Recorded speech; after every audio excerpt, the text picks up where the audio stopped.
What's good? It's your boy CJ Goodfella back with the boxing clinic, and I just watched that Errol Spence versus Kell Brook presser. Thanks to Sky Sports headquarters or HQ, whatever it stands for. And I took a lot away from it.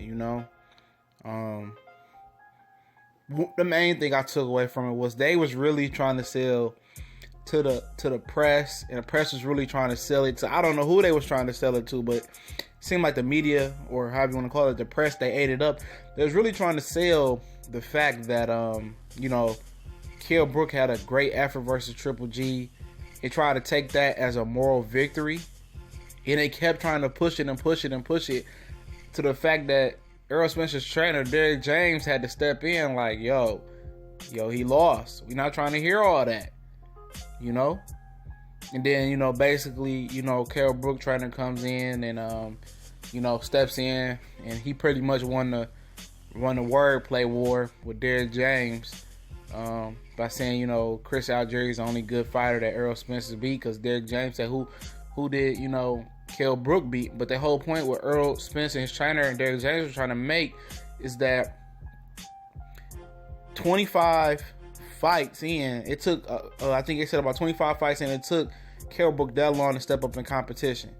He been pro for so long, it took him so long to step up in competition, and that was the point they was trying to harp on. But Kell Brook and his trainer really was flooding him out with a lot of jaw jacking, and they said the only fight that Errol Spence beat was Chris Algieri, but Errol Spence was like, I stopped Algieri, you know what I mean? And he was like, I get, they was trying to say, we fought Kell Brook, we fought Sean Porter, but for many, many years, Kell Brook was pulling in out of fights with guys like Devin Alexander. He pulled out once with Sean Porter, and I think Sean Porter got injured or something like that. It pulled out again, and it finally happened. And a lot of people was questioning his confidence, about coming over and fighting upper echelon on competition. He was supposed to fight Tim Bradley at one point, that fell through, and Brandon Rios and all that other stuff. And that's the point that Errol Spence was trying to make, like, it took you so long to step up, and Kell Brook, he fought a guy with 185, 87 losses. Derrick James brought up, he said that wouldn't even be allowed. He wouldn't even be allowed to fight in the States. And they was really indicting Kell Brook for his resume pre-Sean Porter. But, and then at that point, when they started to indict Kell Brook's resume, he started to throw flames out his mouth. Talking about he's going to get a chocolate brownie, which means a fist. Errol Spence said that was lame. He said, you so lame, you get cool points for that.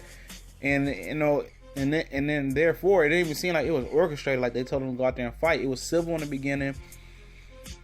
And when they kept selling the Triple G thing, that it was a moral victory, it's not really. They at one point they said, Errol Spence, how does it feel to be the first man to legitimately beat Kell Brook or something like that?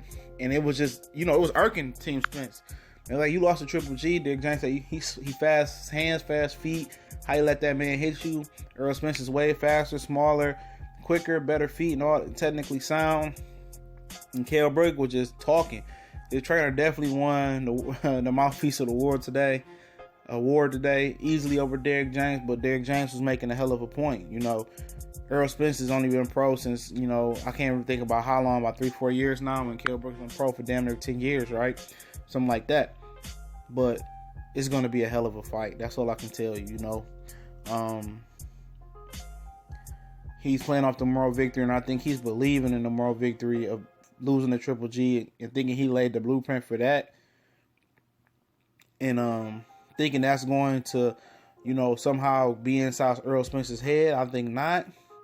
And I think Kell Brook coming out there with a point to prove, but I think Errol Spence, just the look in his eye, the confidence in him. I think some of Kell Brook's,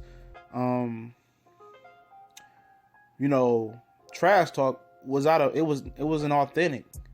It was out of fear. It was out of lack of confidence, knowing that, Earl is a real deal. He even referenced the Jeff Lacey thing when Jeff Lacey came over and got whooped by Joe Kawasaki, to kind of put that in Errol Spence's head. But I don't think Errol Spence's mind that. He got tunnel vision. Looking straight down there. I think he's primed and ready. I think, Kell Brook will be ready. He said he's already hit all his target weight goals so far and surpassed them. So he's on point to make weight. But Errol Spence is just so much bigger than him, height-wise, His shoulders look broader. He looks physically bigger than him right now. And we're going to see what happens. I know a lot of people don't think Errol Spence could box on the back foot. I just seen a debate about that. Say, all his fights been going straight forward down the pipe. But you don't make it that far as a U.S. Olympian not knowing how to box on the back foot. And we know Kell got the good inside game as well. But